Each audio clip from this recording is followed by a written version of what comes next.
বিয়া ঘটক রে জানান।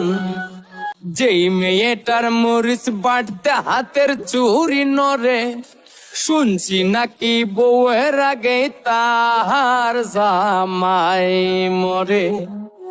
আরে যেই মেয়েটার মরিচ বাটতে হাতের চুড়ি নড়ে, শুনছি নাকি বউয়ের আগে তাহার জামাই মরে। শোনো মাইলো চান, আমি সেই মেয়ে করব না বিয়া ঘটক রে জানান। আমি সেই মেয়ে করব না বিয়া ঘটক রে জানান। কিছু মেয়ে আছে মাগো পায়ের গোসা মোটা, সেই মেয়েরে করবে বিয়া, আসেনি কোন বেটা।